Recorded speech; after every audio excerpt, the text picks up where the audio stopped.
Gray will inbound. 1 second on the clock. Sampson. It goes. It's over. A miraculous shot by Ralph Sampson has given the Houston Rockets a trip to Boston for the NBA World Title.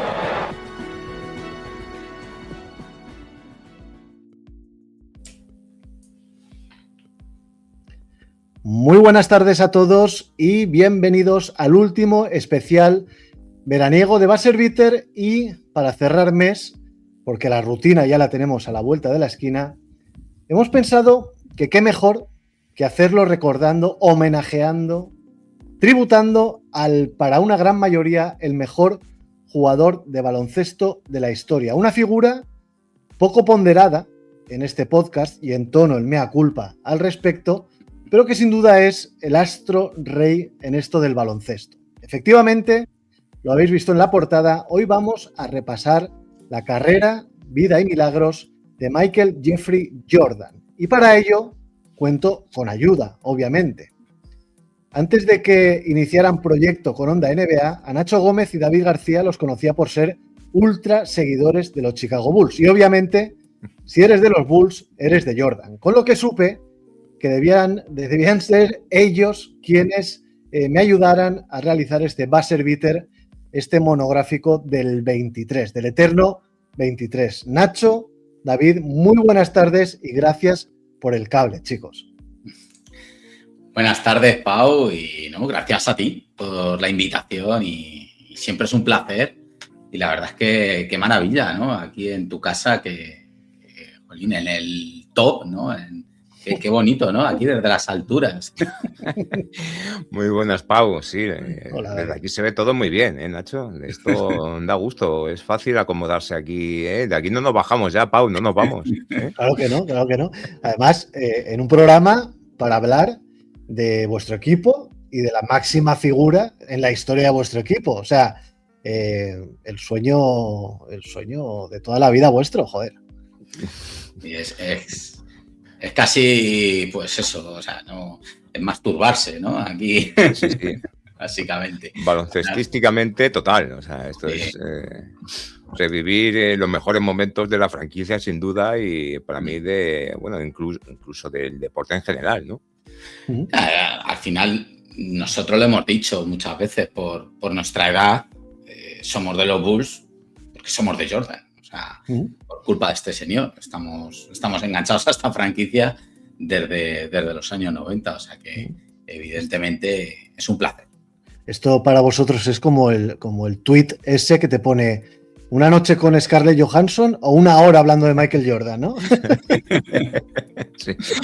En este caso nos vamos a quedar con la opción B, ¿no? Que es la que tenemos más a mano, ¿por qué no decirlo? Pero antes, Nacho y David, antes de entrar en materia, antes de meterle mano a Michael Jordan, quiero que me contéis un poquito quiénes sois, qué es Onda NBA y qué tiene que ver, Nacho, con el Club Baloncesto Toledo. A ver, tú, Nacho. Le doy yo. Bueno, a ver, Onda NBA es un proyecto que empieza justo en octubre del año pasado, septiembre del año pasado. Empieza, bueno, la iniciativa realmente es un poco mía, pero a raíz de un comentario que me hizo un amigo que tiene una radio social local aquí en Toledo y me comenta un poco, pues, que sabe que yo hago podcast de NBA y quiere a ver si podemos enlazarlos a la radio social y local o puedo hacer algo para la radio social y local.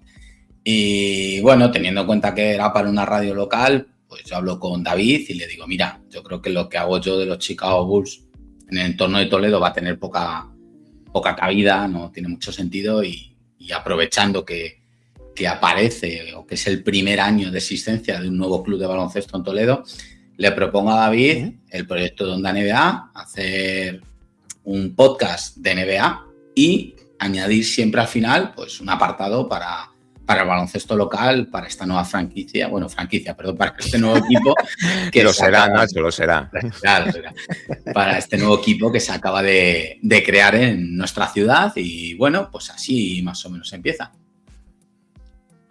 Sí, yo cuando me propuso Nacho esa idea, David, fenomenal. Dime. ¿No? Sigue, que ha habido retorno. Sigue, continúa, David. No, eso que lo que iba a decir que me lo propuso Nacho y me pareció una idea fantástica. Y el momento justo en mi momento vital del deporte, porque al fin y al cabo yo venía un poco regañado del fútbol y me venía fenomenal otra vez meterme de lleno en el mundo de la NBA. Y bueno, sitio y lugar adecuado para subirme al barco y tuvo que hacer nada, prácticamente rascar un poquito ahí ese picorcito que dice Guille. Y a partir de ahí, pues hasta hoy llevamos 46 programas, así que fenomenal todo y encantado de que esto dure mucho más.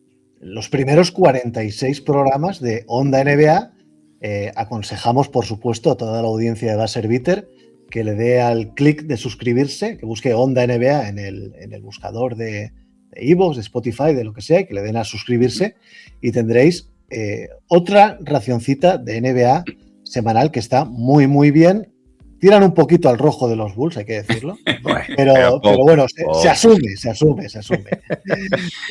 Hoy hemos venido vosotros dos de rojo, como toca, de los Bulls de Chicago, yo con una camiseta de los Tar Heels de Carolina del Norte con el 23 de Michael Jordan para honrar la figura del protagonista, porque de Jordan se ha contado todo, pero seguro que alguna cosita vais a descubrir todos vosotros en esta charla con estos dos super cracks. La primera pregunta: ¿cuándo llega, David, Michael Jordan a vuestras vidas? ¿Cuál es el primer recuerdo que tienes de él? Yo que el primer recuerdo que tengo es justo antes de que se retirara en el 93. Me pilló siendo niño y por aquel entonces ya me llamaba la atención mucho el baloncesto y empezaba a ver por la tele a un tipo que hacía barbaridades. Y era súper espectacular lo que echaban por la tele. Entonces me llamó mucho la atención la camiseta, cómo jugaba. Y yo siendo niño puse el foco ahí. Luego iremos más en profundidad en esa etapa que tuvo en los 90, pero yo ahí fue cuando le descubrí y cuando me llevé el primer disgusto de mi vida. Y que luego pues vino, bueno, pues algo emocional, algo que hasta hoy recuerdo con un cariño tremendo lo que vino después, ¿no? de ese parón. Pero yo fue gracias a Jordan, como bien decía Nacho, el que me hice fan de los Bulls, un poco por todo. Se me junta con mi color favorito, lo que yo veía en la tele con ese hombre, ¿no? Que parecía un semidios, o así le quiero recordar, pues era fantástico. Y a partir de ahí pues me enganchó y un fan más. Nacho.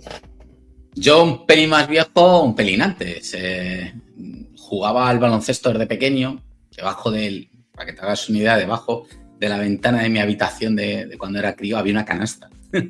Y en mi barrio pues jugábamos al baloncesto. Y sí que había gente mucho más mayor que yo en mi barrio que bueno, normalmente hablaban ya de aquella época de Larry Bird y de Magic y empezaron a hablar de un tal Jordan. Y yo el primer recuerdo que tengo es el concurso de mate en 1988 a un tío volando desde la línea de tiros libres. Y yo me acuerdo de ver eso en la tele, en noticias y cosas de esas, pues yo era un crío, claro, pero yo recuerdo de que esa imagen salió en las noticias. De Michael Jordan gana un concurso de mates y salía el mate y tú lo veías y eras un crío y decías, pero ese tío está volando. Era una sensación de decir, ¿cómo alguien puede saltar desde tan lejos? Y además ya no es la sensación de que está haciendo algo descomunal a nivel atlético, es la estética, sí. El cómo lo hacía. Porque Jordan, yo creo que tiene ese punto que tiene pocos jugadores, muy pocos, que es que no solamente es un fenómeno deportivamente hablando y físicamente hablando, es que además lo hace precioso, es que te hipnotiza. Claro. Entonces, era esa unión entre un fenómeno en aquella época que estaba por encima físicamente del resto y luego encima la belleza de cómo hacía esos movimientos. Y yo me acuerdo perfectamente de estar haciendo el idiota en esa canasta, intentando emular el salto ese y subirnos a una caja para saltar desde más, pues eso, las cosas de críos. De ahí las primeras brechas, ¿no? No, pero casi. Yo me voy un poquito más atrás en el tiempo. Bueno, acabamos de descubrir que soy más mayor que vosotros, porque yo descubrí a Jordan en los Juegos Olímpicos de Los Ángeles 84. Vaya El momento, caso es que estaba pensando y cuando Héctor Quiroga, que era el comentarista de la televisión española por entonces, habla de Michael Jordan, a mí es un nombre que no me suena desconocido. Es un nombre que, sintiéndolo lejano, no es Wayman Tisdale o John Concack ni nada de esto. Es que Jordan, Ewing ya eran nombres que más o menos se podían leer o escuchar en algún ambiente baloncestístico. Y ese es el primer recuerdo que tengo yo de Michael Jordan con la selección norteamericana en el inicio de todo para el baloncesto español, porque el baloncesto español nace prácticamente en aquellos Juegos Olímpicos y con la exhibición de un jugador, como has dicho, Nacho, extraordinariamente plástico, como era Michael Jordan. La fotografía lo podéis ver con la lengua afuera, botando el balón. Casualmente de fondo está don Antonio Díaz Miguel, una figura preponderante en el baloncesto español y poco valorada a mi modo de ver. Y ahí fue cuando yo descubro la figura de Jordan. Pero Michael Jordan se da a conocer, por lo menos en los Estados Unidos de América, antes, en el año, 2 años antes exactamente, en el año 82, Nacho, con esta canasta que estamos viendo en la final de la NCAA ante la potente Georgetown de Patrick Ewing y de Eric Sleepy Floyd, y Jordan, que corrígeme si no es así, que era un rookie, era su primer año, la enchufa a escasos segundos del final para darle el título a los Tar Heels de Carolina del Norte. Ahí se da Jordan a conocer en Estados Unidos. Eso es. De hecho, ese es el momento de la historia en la que deja de ser Mike y pasa a llamarse Michael Jordan. Porque hasta entonces no era más que Mike. Era un chico que corría mucho, que hacía cosas increíbles, pero era Mike. Y a partir de ahí ya empiezan a llamarle Michael Jordan. De hecho, en el libro este que te enseñaba antes, donde se habla de su historia y de su vida, dicen que a partir de este momento cambia la vida no solo de Michael Jordan, sino de su familia. Empiezan a ser todos famosos. Estamos hablando de su primer año en la universidad, en un equipo muy potente, donde la estrella no era él, era James Worthy, realmente. Y de hecho, todos esperaban a que se las jugara Worthy por dentro o en alguna jugada similar, pero Dan Smith, que es el entrenador, gran entrenador de North Carolina, diseña una jugada, por lo menos eso dice, ¿no?, la leyenda, en la que todo apuntaba que iba a ser Worthy por dentro y en un momento dado la abre a Jordan, que va a entrar desde uno de los laterales. De hecho, es Worthy quien le da el pase a Jordan. Eso es, exacto. Por eso parecía que la jugada iba a ser para Worthy, pero la jugada estaba pensada para que Jordan cortase por el ala y tirase. En una jugada que hacía mucho, ¿vale? Normalmente, bueno, luego a partir de ese año ya Worthy entra en la NBA y Michael Jordan pasa a ser la primera espada de North Carolina para los 2 siguientes años que le quedan allí. También estaba por allí, David, Sam Perkins. Sí. Y no sé si ese año es el primero de Brad Doherty en North Carolina o se incorpora el año siguiente, no recuerdo muy bien. Sí, años después. Yo de Perkins igual, ya los recuerdos que tengo le tengo en Sonics, pero echando la vista atrás te das, obvias muchas veces todos estos datos y contra quién jugó Jordan y quién era. Y la verdad que era una auténtica pasada, ¿no? Porque jugar frente a Pat Ewing, siendo él la estrella que aún no era, ¿no? Que era todavía muy joven, y tener por delante a compañeros como Perkins, como Worthy, y meter esa canasta en ese momento y en esa situación de su vida, eso solo está hecho para los cracks, ¿no? Sí, sí, sí. Y echando atrás, eso es lo que quería decir, esa retrospectiva un poco, te das cuenta de porque pasa a día de hoy, ¿no? Al fin y al cabo, cuando miras con quién ha jugado tal jugador o con quién otro, te das cuenta de que ya había grandes jugadores a su alrededor y el que destaca o el que destacaba era por algo, ¿no? Y ahí es cuando empezó justamente Jordan a ser el mito y la leyenda que ha sido siempre. Sí, pero como habéis dicho, aquel no era el equipo de Michael Jordan. Claro. Era el lugarteniente o el tercero, si me apuras, en cuestión en este equipo. Y Jordan, a ver, su etapa universitaria fue una etapa universitaria muy buena, pero no era el elegido, no era el Ralph Sampson de turno o el David Robinson de turno posterior o Shaquille O'Neal. Era un muy buen jugador que apuntaba muy alto, Nacho, pero no era el jugador más destacado en el baloncesto universitario por entonces. Claro, a ver, es que estamos hablando de otra época, estamos hablando de principios de los 80, donde realmente nadie esperaba que un equipo guiado por un guard aspirase a un anillo.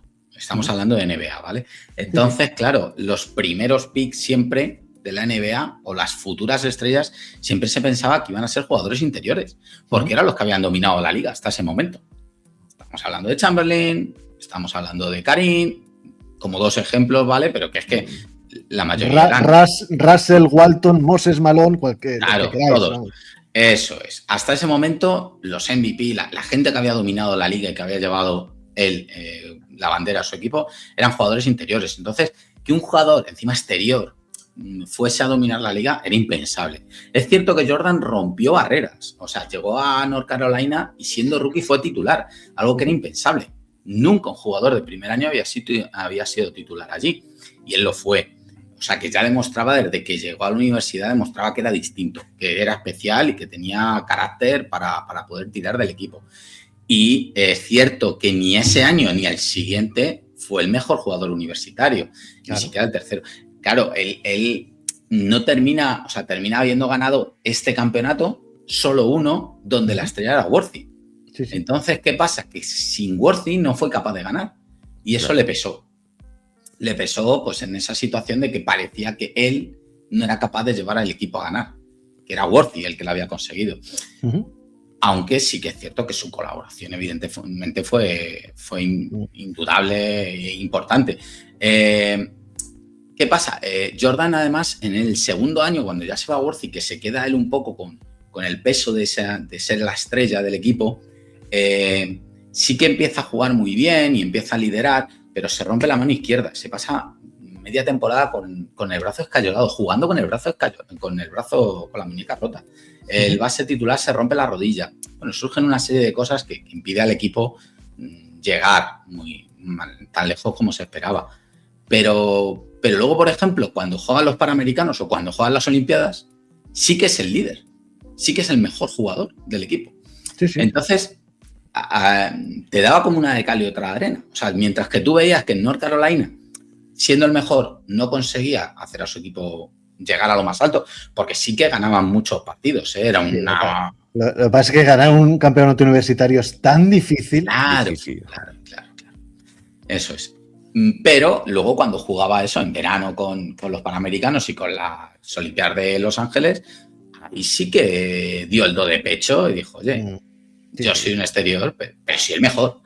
Sí, es verdad. Bueno, de hecho, en los Juegos Olímpicos que os he comentado antes, él fue el mejor de Estados Unidos por delante de Patrick Ewing. Claro, también es más sencillo cuando tienes un pivot como Ewing jugando contra el baloncesto FIBA. Pero bueno,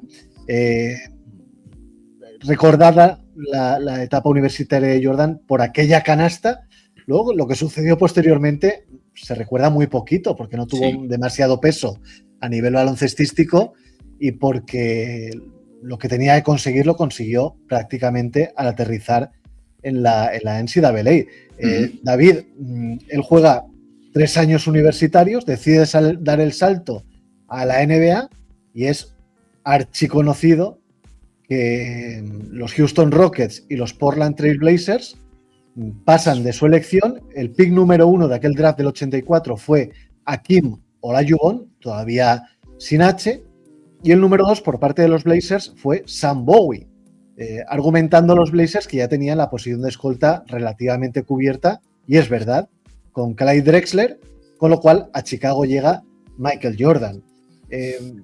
¿Hubiera sido el mismo Jordan, David, de haber recalado en Houston con Ralph Sampson o en Portland con Drexler y compañía? No lo sabemos, pero no sé. No lo sabemos, pero yo en mi cabeza quiero pensar que no, porque al fin y al cabo la historia se escribe en un camino, y el camino que cayó Jordan fue ese. Por fortuna para los Bulls, como bien ha comentado Nacho y has dicho tú, Pau, por aquel entonces lo que era prioritario para un equipo es el juego interior, un tipo grande.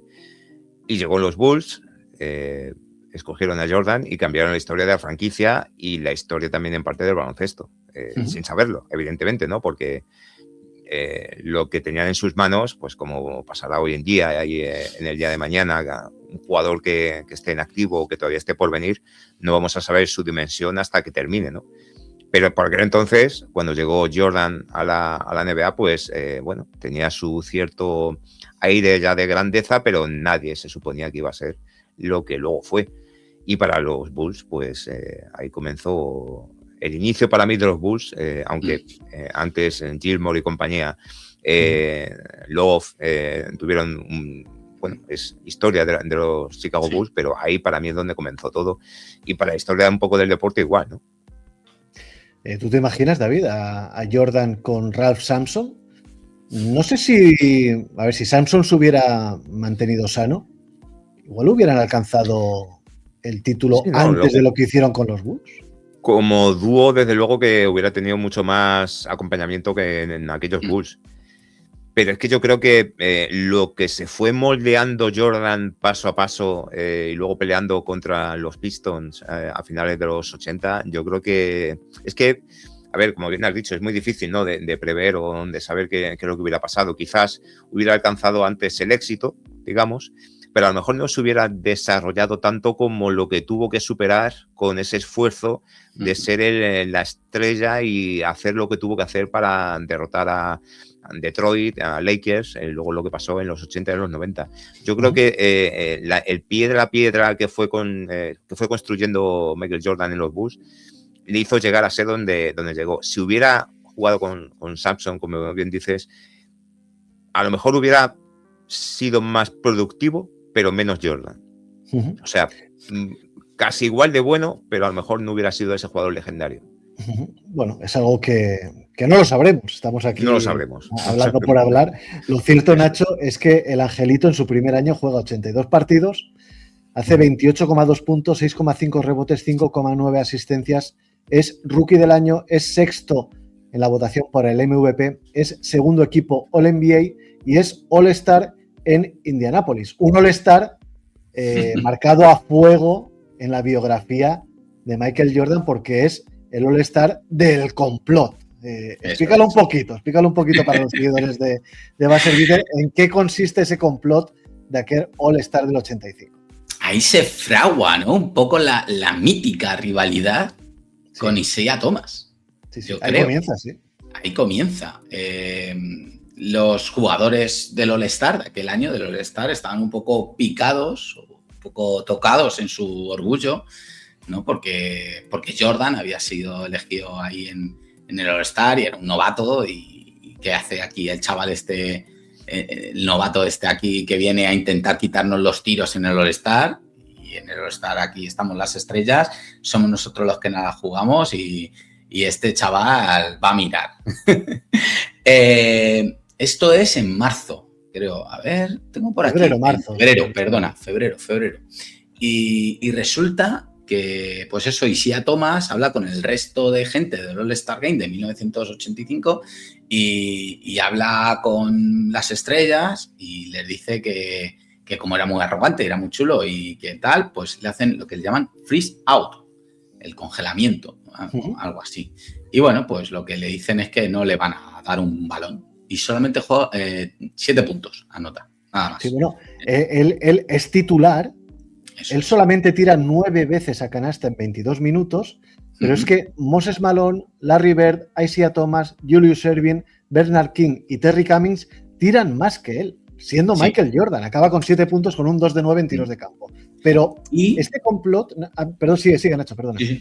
Y lo importante para mí es esto, es Isaiah Thomas, el que marca un poco la pauta de decir, oye chicos, eso es, Jordan no va a coger balón, no va a tirar.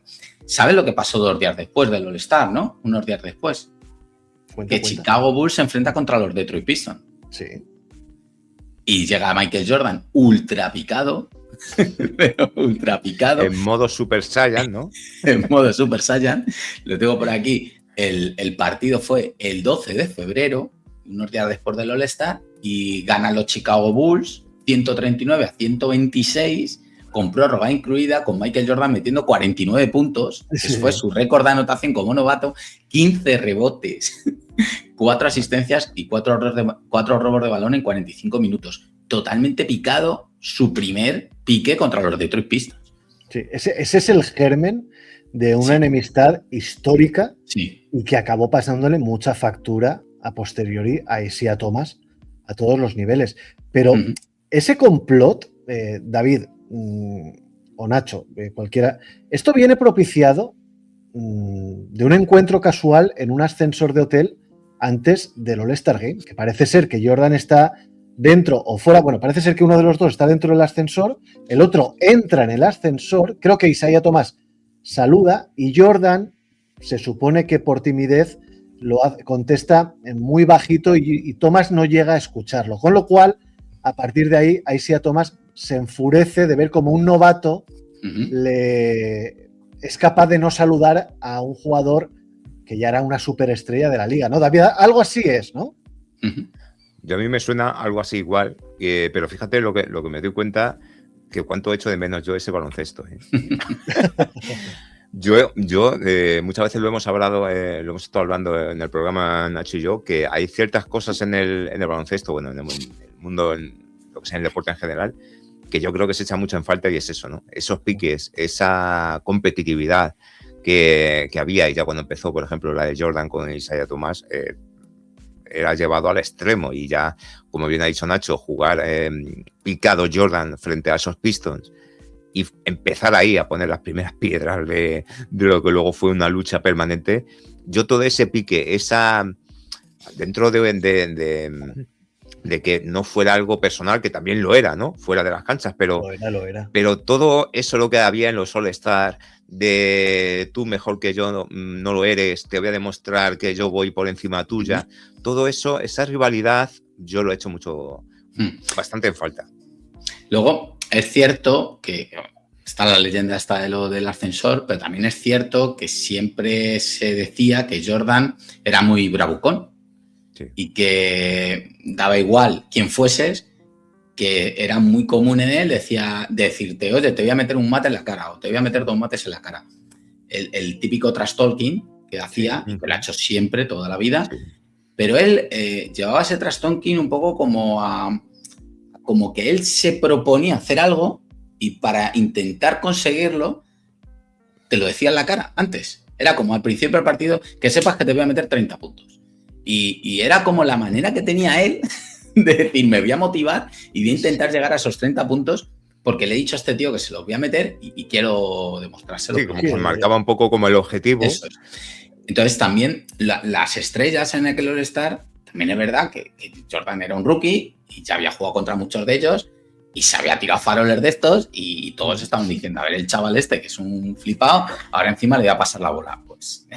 Pues nada. No, fue escandaloso. Yo ese partido lo he visto algunos cientos de veces y es verdad que aunque lo hayan querido desmentir desde la parte de Thomas y compañía, es evidente que algo hay ahí dentro. No sabemos si eso se fraguó en un ascensor, en una habitación de hotel o en una cancha de entrenamiento, no lo sabemos, pero que algo hay es evidente.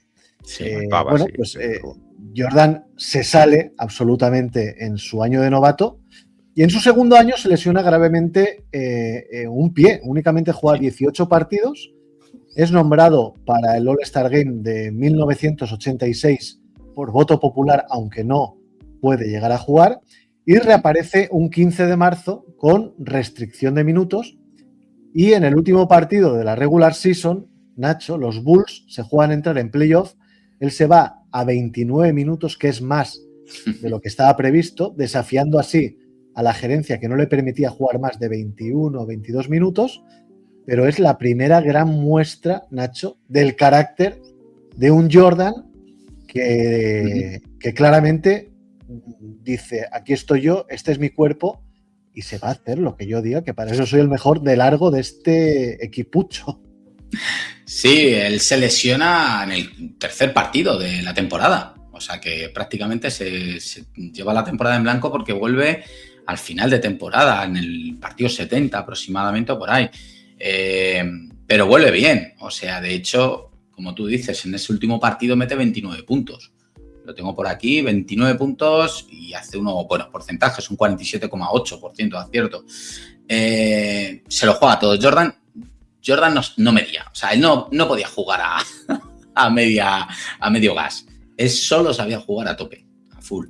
Y pierden ese último partido, pero ganan el anterior. Al final sí que se meten en playoff. Y bueno, esa eliminatoria de playoff es mitiquísima. Sí, ahora lo he comentado. Yo quería hablar más que nada del carácter de un jugador tan joven y en su segundo año que es capaz de echarle un pulso a la directiva de una franquicia NBA. Sí, no. Pero eso lo ha hecho siempre. O sea, sí. Desde su época de instituto, Jordan ha jugado lesionado, ha jugado lo que sea. O sea, comentaba antes, en la universidad, con el brazo escayolado, muñeca rota. Los Juegos Panamericanos con una tendinitis en la rodilla que le decían que tenía que parar porque si no se le podía quedar crónica. Y en su último partido, Nacho, con los Bulls. En su último partido, el flu game. O sea, siempre. Jordan, para que no jugase, tenía que estar, vamos, muerto prácticamente. Moribundo, sí. De hecho, el entrenador de entonces de Jordan, que creo que era Kevin Loherty o algo así, se llama, no recuerdo ahora exactamente, el ceder ante Jordan es el primer clavo de su ataúd a la hora de salir del equipo. Esa temporada Stan Albeck. Stan Albeck, perdona, es verdad.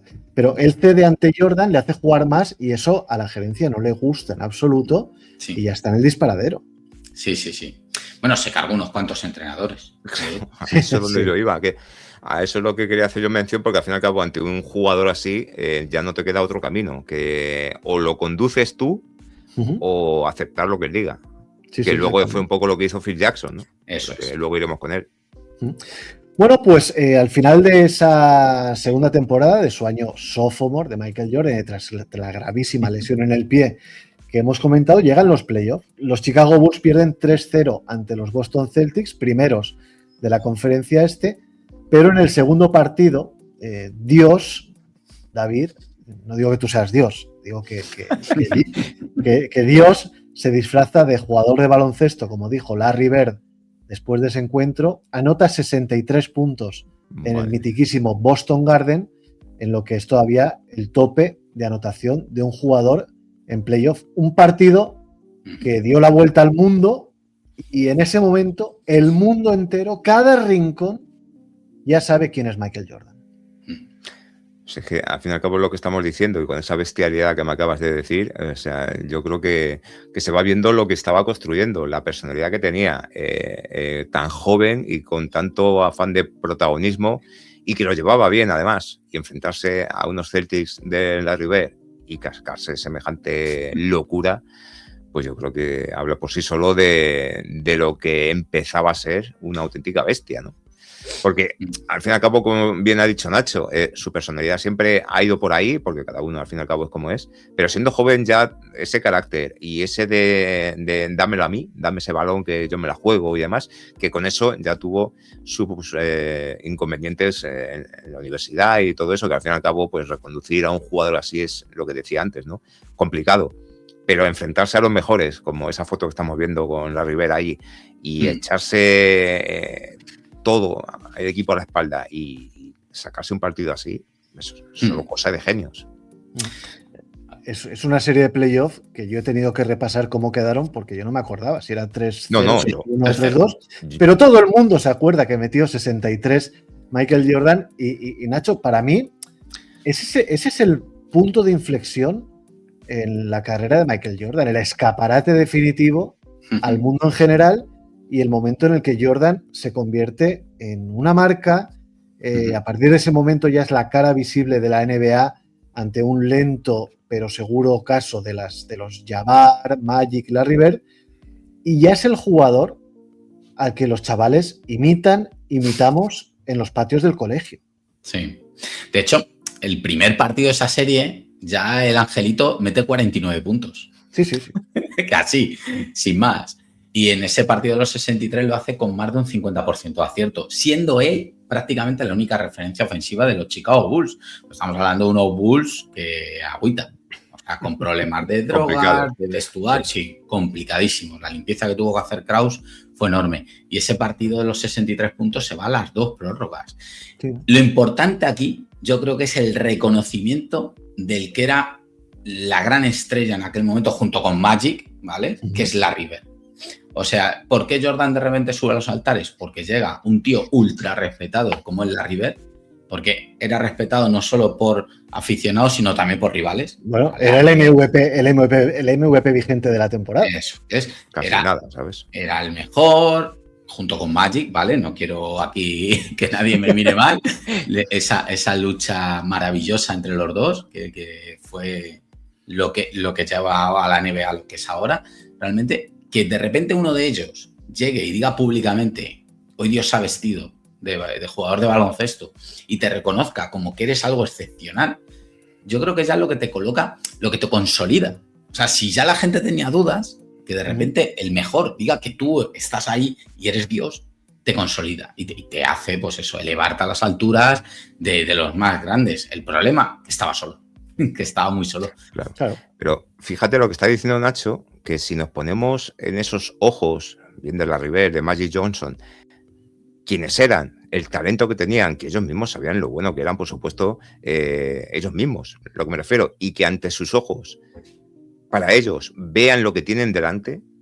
O sea, porque un aficionado puede ver que es buenísimo, un fan de los Bulls estaría encantado en los 80 lo que estaría viendo en el pabellón, pero que un jugador así quede impresionado con todo lo que lleva ya jugado, con todo lo que lleva hecho en la NBA, ante lo que tiene delante, eso yo creo que es el punto verdadero de inflexión sobre lo que empezó a ser Jordan.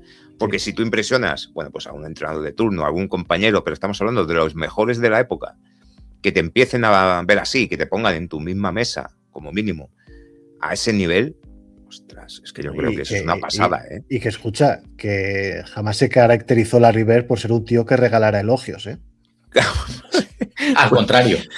Claro, entonces, fíjate tú lo que estamos diciendo, que si hacemos esta pequeña recapitulación de lo que pudo ser ese momento en el pensamiento de Larry Bird, decir, hostias, este tío lo que está haciendo y lo que nos queda por ver todavía, siendo quien era, ya te sitúa. Es que ese partido es un catálogo de canastas. Sí, a ver, ¿cómo se puede anotar una canasta? Pues te coges ese partido y te las ves de todos los colores. Bandejas aro pasado, tiros en suspensión a media distancia, menos triples. Yo creo que hay de todo. Es una barbaridad. Es que Michael Jordan pone contra las cuerdas a los Boston Celtics, posteriormente campeones, con un acompañamiento formado por Orlando Bullrich, Dave Corsin, un jovencísimo todavía Charles Oakley, y el base no me acuerdo quién era ahora mismo, pero vamos, Paxson. Era John Paxson ya, vale. Bueno, Paxson, eran sí. Jugadores de un pelaje muy inferior, vamos. Estaba George Gervin, pero que estaba pasadísimo ya. Era un Gervin que... En sus últimas horas. Sí. Estaba con su cabeza en otras cosas. Sí. Bueno, pues aquí conocimos a Michael Jordan en todo su esplendor. Hay que decir que después de esa temporada sophomore en la que se pierde tropecientos partidos, en las siguientes 5 temporadas solo se pierde un partido. En el 86-87 es segundo en la votación del MVP. En el 87-88 gana su primer MVP y el premio al jugador defensivo del año.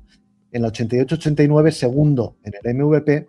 En el 89-90 es tercero en el MVP y en la 90-91 es primero en el MVP, gana su segundo título como mejor jugador de la temporada. Datitos, en la 86-87 mete 37,1 puntos por partido, que esa temporada yo recuerdo lo que nos llegaba, pero recuerdo el impacto, chicos, de ver en prensa o en revistas que un tío metía 37 puntos por partido. Es que eso es... barbaridad. Eso, claro, es que encima, por entonces, lo comparábamos con lo que veíamos en el básquet FIBA y veíamos a Drazen Petrovic, que metía 25 y ya era el acabose. Pero claro, veías un tío que metía 37 por partido, chicos. ¿Eso qué es? Sí. Y entre los mejores. Ya no es que los metiera, sino... ante los mejores, claro. Claro, porque al fin y al cabo que aquí te pudiera meter Petrovic algo, no es por desmerecer a lo que había aquí en España jugando o aquí en Europa, pero era más asumible, entre comillas, que estar dentro de los mejores, porque no te daban flores jugando allí, y más en esa época. Entonces, el doble de mérito, ¿no? Claro, claro. No, increíble, increíble. Hay que tener en cuenta, además, que estamos hablando de una época en la que el juego es lento, en la que apenas hay volumen de tiro de 3 y la media de anotación no es muy alta, no es muy elevada. Hay muchos partidos que se quedan por debajo de los 100 puntos, no por malos, sino porque se jugaba otra cosa. Entonces estamos hablando de que anotar 37 puntos es de media anotar más de un tercio de los puntos de tu equipo. Es una locura. Es una locura. No se ha repetido, ¿eh? No, y tardaremos en verlo. Oye, hemos hablado del partido del Garden. Antes de seguir con la evolución de estos Chicago Bulls, seguro que esta canasta la recordáis perfectamente también. El tiro en ese quinto encuentro, en primera ronda, creo recordar, ante los Cleveland Cavaliers, que él es que levita en el aire. Ve pasar a Greg Kilo por delante y anota una buzzer beater, con perdón, antológica, y para mí, o sea, esa canasta, ¿sabes? Es que me río porque yo estoy recordando lo que pensaba entonces. Yo cuando vi esa canasta y cómo lo hizo, pensé que era un marciano. Es que parecía, lo que ahora pensamos de Wembanyama, en ese momento era Michael Jordan. Sí. Muy plástico también, es lo que decíamos. Es esa manera de volar, de quedarse en el aire y que eso rectificado, es que rectifica en el aire el tío, coño.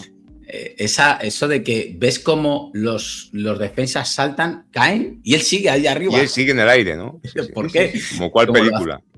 Es espectacular, es la primera vez que consiguen pasar la primera fase, la primera ronda de playoff, por eso tiene tanto mérito. De hecho, luego él se gira y es el famoso que empieza a dar botes y a saltar levantando el puño después de esta canasta. Y bueno, es una de tantas canastas en su carrera, en el clutch, donde él además es que las quería, es que las buscaba, nacido para estos tiros. Pero esta, David, no sé qué opinas tú, esta es la primera. O sea, luego han venido muchas, pero todo comienza aquí, ¿eh?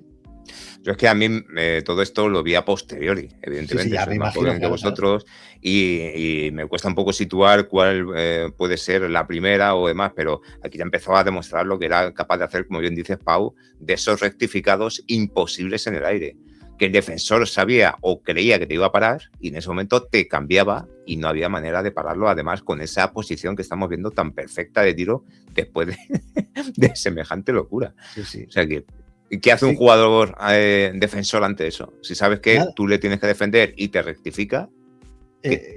Hace lo que hizo Greg Kilo, para la gente que no haya visto esta canasta, que lo busque, que es lamentarse en el suelo como diciendo, me ha pasado un tren de mercancías por delante y he sido incapaz de tan siquiera molestarlo. Y es que fue así, verdaderamente esta canasta fue así. Sí.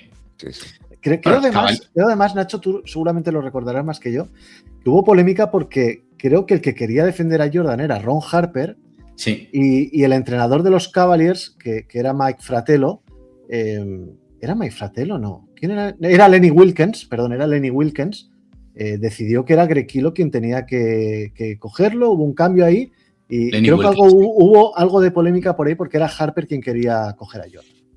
Sí, bueno, Harper es que era el que estaba defendiendo, si no me equivoco, a Jordan, porque Harper siempre ha sido un grandísimo defensor y en aquella época era el líder de estos Cavaliers, no solamente en defensa, es que Harper era un grandísimo anotador también. Lo que pasa es que luego el Ron Harper que llegó a Chicago ya era un Ron Harper, otro. Sí, es otro distinto. Pero sí, recuerdo la polémica, decisión del entrenador, también hay un bloqueo previo que no sé si influye, ¿no? Luego cómo se queda la defensa para que coja Jordan el balón del saque de banda. Entonces, bueno, a saber, yo lo que es. Historia pura de la NBA, esa canasta de Shot, creo que se llamó en su momento, y es una canasta para que todo aficionado al baloncesto en general, que no la haya podido disfrutar en directo por cuestiones de edad, la busque y se relama viendo esta buzzer beater tremenda. Por entonces, los Chicago Bulls eran un equipo de playoff, de la parte, de primera ronda, de la parte media de playoff, pero ellos van creciendo bajo las órdenes de Doc Collins. draftean en el mismo draft a Scottie Pippen y a Horace Grant. Bueno, Scottie Pippen llega por un traspaso con Seattle Supersonics y ya tiene un equipo que va tomando forma. Estaba Charles Oakley, estaba Jordan, estaba Pippen, estaba Horace Grant y ahí comienzan los Chicago Bulls un poquito a darse a conocer. Y en una decisión en su momento muy polémica, Nacho, que tú también te acordarás de esto, los Bulls deciden traspasar a Charles Oakley a los New York Knicks a cambio de Bill Cartwright, que era un pivot destacado en sus inicios, pero con muchísimos problemas físicos y parecía un paso atrás evidente de los Bulls en cuanto a jugador. Luego la historia nos ha demostrado que fue una decisión acertadísima, pero en su momento creo levantó ampollas, porque además Oakley era muy amigo de Michael Jordan. Sí, pero el Jerry Krause, la verdad es que era una gran mente. O sea, aquí antes hablabais de Jordan, ¿habría sido lo mismo en otra franquicia? No, porque no estaba Jerry Krause. Y yo creo que Krause nunca se le da el peso y el valor a todos estos anillos. Total. De hecho, se ha quedado como una figura ridícula, a mi modo de ver, por culpa del documental del último baile y por el maltrato que sufrió por parte de los superestrellas de los Bulls. Pero sin Jerry Krause, y me voy a lanzar a la piscina, no hay 6 anillos en la historia de los Bulls. Eso es. Yo estoy de acuerdo, no los hay, porque Jerry Krause es el que ve en Scottie Pippen ese jugador que puede acompañar a Jordan. Jerry Krause es el que ve a Tony Kukoc luego en su momento, ya llegaremos. Jerry Krause es el que ve a Horace Grant y Jerry Krause es el que ve este movimiento y se da cuenta que aquí Charles Oakley es muy bueno, pero está tapando a otros que vienen por detrás y que pueden ser más importantes. Y otra cosa más, y está tapando económicamente también, porque Oakley tenía un contrato más alto. Y ya vamos con lo de siempre, que esto no es solamente jugar a sumar estrellas. También tienes que cuadrar salarios y conseguir que el equipo esté bien estructurado y bien acompasado en su conjunto. Y si Oakley era el jugador que tenía el salario más alto en aquel momento, más que Jordan incluso, pues lo mismo compensaba quitártelo y en ese sitio meter a 2 o 3 jugadores que te podían mejorar la rotación en su conjunto.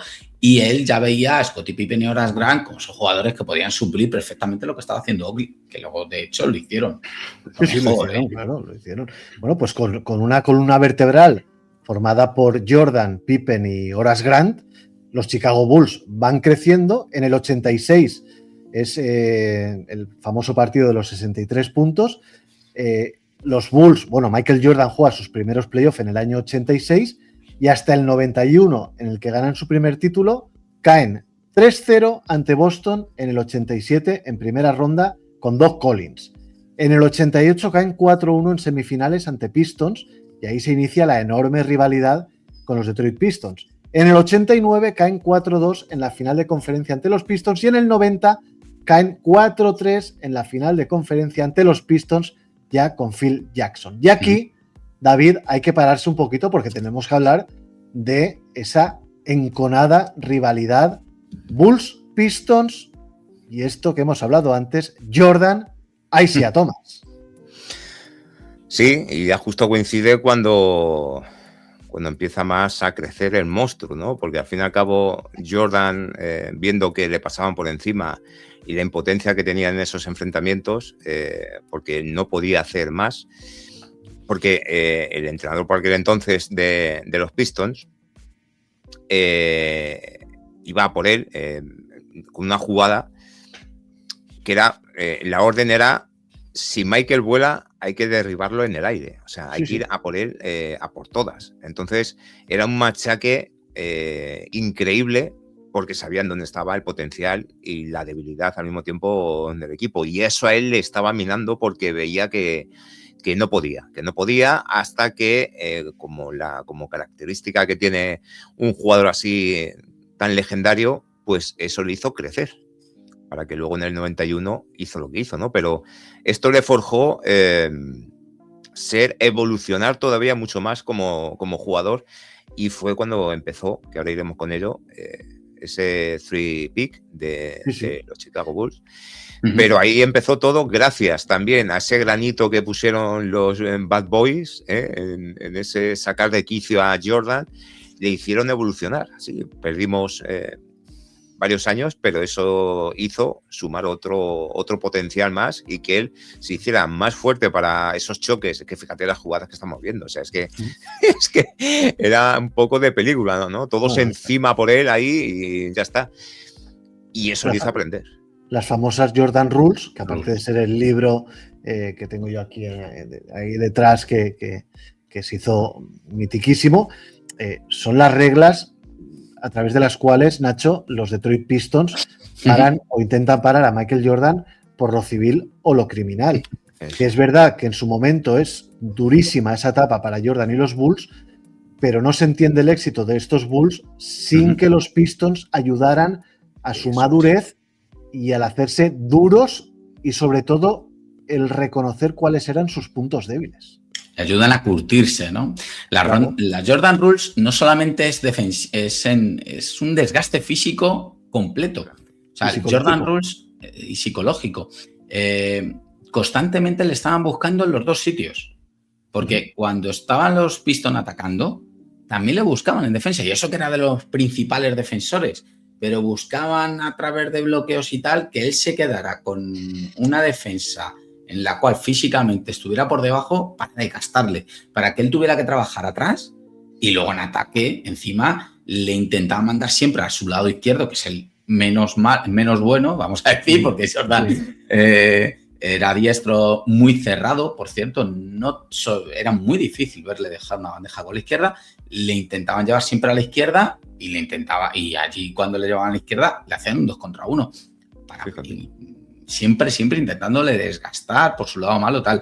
Y esto hace que después de 3 temporadas, en una de ellas, ya en finales de conferencia, ya la última, estamos hablando de 1990, finales de conferencia, 7º partido, que es que los Chicago Bulls eliminan a Milwaukee, luego a Filadelfia, y ya contra los Detroit Pistons ese año consiguen llegar a finales de conferencia y pierden 4-3. O sea, les llevan hasta el 7º partido a los campeones. Fue una evolución. En las primeras que se enfrentan, una superioridad total y absoluta de los Pistons, un equipo mucho más maduro, mucho más profundo, y se va viendo cómo año tras año van recortando esa distancia a los Bulls hasta que le dan el sorpaso definitivo en el 91, claro. Eso es. En el 88 es la primera vez, se encuentran en segunda ronda, es un 4-1.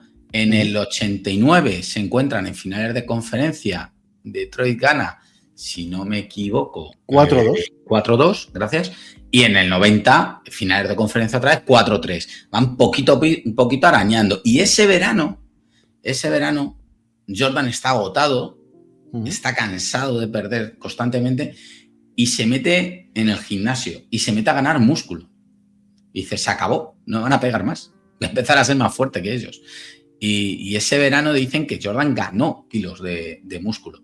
Pues perdió un poco de plasticidad, empezó a dejar de volar tanto y a ser un jugador mucho más fuerte físicamente para poder soportar esos impactos de los bad boys y esos golpes que le daban en el aire. De hecho, algún jugador de los Pistons decía que el Jordan que luego apareció la siguiente temporada era mucho más fuerte y que cuando intentaban pararle no podía. Y visualmente se nota, o sea, él se toma muy en serio esos veranos para, aparte de mejorar técnicamente, por supuesto, lo que tú has dicho, Nacho, ganar mucho músculo porque se tenía que enfrentar David, y ya estamos llegando a la parte en la que tú te sumas al carro de los Bulls y de Jordan, a un equipo ultra físico como eran aquellos Pistons, con Joe Dumars, que era un jugador defensivamente impecable, pero muy duro, y con las hostias que luego le daban cada vez que entraban los Rodman, Sally, Laimbeer y quien pasara por ahí. Es que verdaderamente eran unas guerras sin cuartel, aquellas eliminatorias de playoff. Sí, es lo que decíamos antes, que en ese mismo verano es cuando la máquina se mejoró para derrotar a Detroit, que por aquel entonces, como bien has dicho, Pau, eran los enemigos y eran los rivales a batir. Entonces, él puso todo lo que pudo hacer. Es un poco, hacíamos la semejanza antes, un poco para como que Jordan tuviera ese momento Super Saiyan, ¿no? Es como cuando Goku se mete dentro de esa cámara a coger energía e intentar evolucionar, pues Jordan lo hizo en ese verano, ¿no? Intentó apretar en aquellos puntos débiles que él tenía para ese año, ese 91, que ya fuera el inicio, como bien decía antes, del three-pick, que ahí es donde empezó todo. Bien acompañado, evidentemente, porque ya estábamos diciendo antes que un equipo no se puede levantar con un jugador solo, bien acompañado, pero es que la evolución de Jordan ya estaba en una madurez muy interesante. Entonces, estaba para mí en casi su mejor momento. Y ahora mismo entra en escena una figura absolutamente capital en la carrera de Michael Jordan, como es Phil Jackson, que llega en la 89-90, era el entrenador asistente de Doc Collins en su momento, y Jackson, después de muchísimas peleas con Michael Jordan, consigue convencer al astro que no es necesario meter 35 puntos por partido para ganar un campeonato, y que lo que el equipo necesita de él es menos lucidez personal a la hora de enchufar y le enseña a confiar en los compañeros. Y eso, chicos, y aquí sí que me la juego, es indiscutible que Phil Jackson es la última pieza del puzzle para que el Jordan acabe de ser lo que acabó siendo. Es el punto culminante para él. Eso es. Es que justo lo que comentaba, un entrenador así es lo que sabe llevar a un jugador de este tipo, que no se quiere sobreponer a él, sino le conduce. Y hay que saber conducir también. O sea, ya no simplemente parece como que estoy despreciando a Phil Jackson, ni muchísimo menos.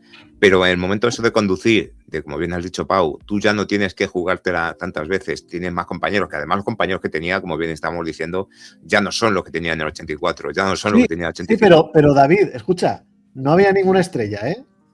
Porque Ya. Pippen no era una estrella entonces. Ya, pero ya tenían más calidad que lo que venía, claro, los Bulls.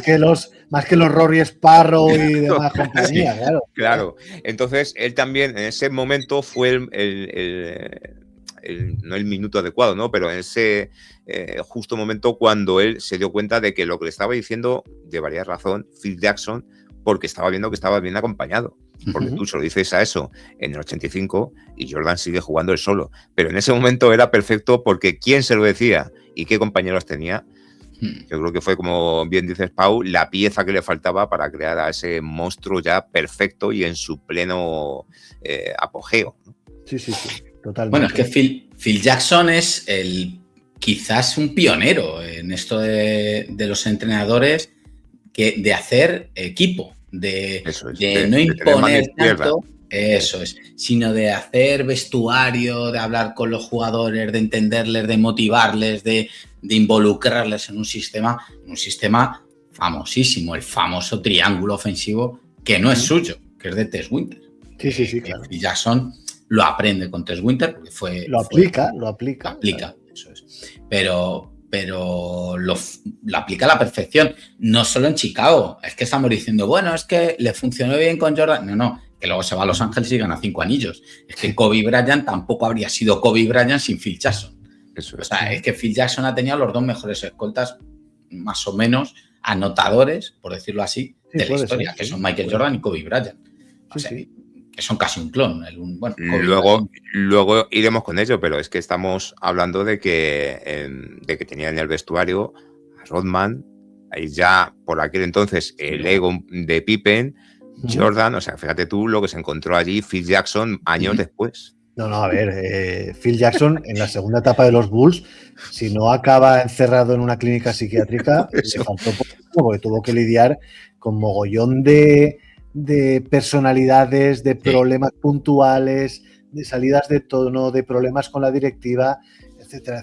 Bueno, estamos en el año 91 y los Bulls, en la final de la conferencia se pasan por la piedra a los Detroit Pistons, les ganan 4-0 con esa icónica imagen y recordadísima imagen de los Pistons yéndose a vestuarios sin que haya terminado el último partido y sin saludar a los vencedores de la eliminatoria, que causó mucho revuelo y tuvo muchísima polémica. Y bueno, en el año 91, Michael Jordan y sus Chicago Bulls se plantan en su primera final de la NBA y ganan 4-1 a Los Ángeles Lakers.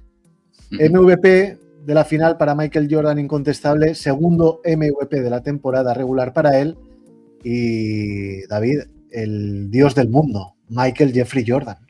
Es que ahí es donde yo quería mencionar que estamos hablando de un golpe doble en la mesa, de batir por fin a sus enemigos de los Pistons y de que los Lakers de Magic Johnson cayeran también en manos de los Bulls. O sea, que estamos hablando de dos objetivos que él tendría en esa época de acabar con ellos. O sea, ya de dar el mazazo en definitivo con ese momento tan superior que tenía, y fue cuando yo me supongo que entre compañeros y la liga ya habría esa comidilla de decir, este nos va a pasar por encima, porque veían que no paraba de crecer y de evolucionar, pero ya de vencer Jordan ahí ya era indiscutiblemente el número uno, pero vamos, claro, pero a leguas de Magic y de Larry. Vamos. Eso es, pero ya cuando ya ven que es campeón por primera vez, que ha pasado por la piedra a Pistons, derrota a Lakers, ¿y quién le para? No, nadie. Claro, ya en ese momento... Nadie, ¿no? Ahí ya se convierte en el indiscutible mejor jugador de la NBA, Nacho. A mí hay una cosa además, aparte de que por fin ese estallido, esa imagen que has puesto ahí con su padre agarrándole, llorando, abrazado al trofeo, es la típica imagen de Jordan de estoy súper mentalizado, estoy trabajando, soy súper competitivo, y ya cuando por fin consigue es el estallido, ¿no? El quitarse por fin la presión de ya por fin he ganado. Hay que recordar que a Jordan se le tachaba como un anotador que no iba a llevar a su equipo a ganar, ¿eh? Es que es lo que era, es que al principio es lo que era, Nacho. Hasta la llegada de Jackson, esas voces no estaban equivocadas. Eso es. Y luego ya hay una cosa a mí que me alucina. Hablabas antes de Jordan juega 82 partidos, juega todos los partidos esta temporada. Con un promedio de 37 minutos por partido, menos de lo que venía jugando, porque Jordan tiene temporadas de jugar los 82 partidos a más de 40 minutos por partido. Pero es que en estas finales, Pau, tú fíjate lo competitivo que es, que no quería perderse ni un minuto. En el primer partido juega 40 minutos de los 48, o sea, se sienta 8. En el segundo juega 36, van un poquito más holgados. En el tercero juega 52, porque hay prórroga. O sea, se sienta un minuto. En el cuarto juega 44 y en el último partido se juega todos los minutos, los 48. El load management era, vamos, una cosa... Todavía no estaba ni en la mente, vamos. Con Jordan eso no existe. O sea, era una persona muy difícil de sentar y de hacer que no jugase. Lo hemos dicho antes en partidos, pero es que en minutos era lo mismo. Sí. Jordan vencería hoy en día a la IA, ¿eh? Sí, seguro. De la cual, si tú lo dices que eres experto en IA, nosotros nos callamos, ¿eh? Yo, conociendo lo que hemos visto de Jordan, me creo cualquier cosa. Sí. Bueno, pues en el 91 ganan los Bulls de Jordan el primer anillo. En el 92 le ganan la final a los Blazers de Clyde Drexler, casualmente, con otro MVP para Jordan. Y finaliza la temporada 91-92 con el oro olímpico en Barcelona, con Michael Jordan como abanderado de un equipo irrepetible. Hubieron dudas de si al final Jordan iba a aceptar o no la invitación del equipo olímpico norteamericano. Sin él, este equipo no hubiera sido el Dream Team, porque hubiera faltado la pieza más importante. Pero, joder, qué buen recuerdo, ¿no, chicos? El ver a Jordan con su segundo oro al cuello y liderando, más en cuanto a aura y nombre que no deportivamente, porque deportivamente había mucho que repartir, a un equipo absolutamente irrepetible, chicos. Yo aquí, qué lástima que no haya nacido antes para haber disfrutado más de ese momento. Me pilló es que, muy pequeño, ojo, con 8 años. Los jóvenes no podéis tenerlo todo, David. No se puede. Claro, coño, ¿no habéis nacido? Pues ajo y agua, tío. Ajo y agua.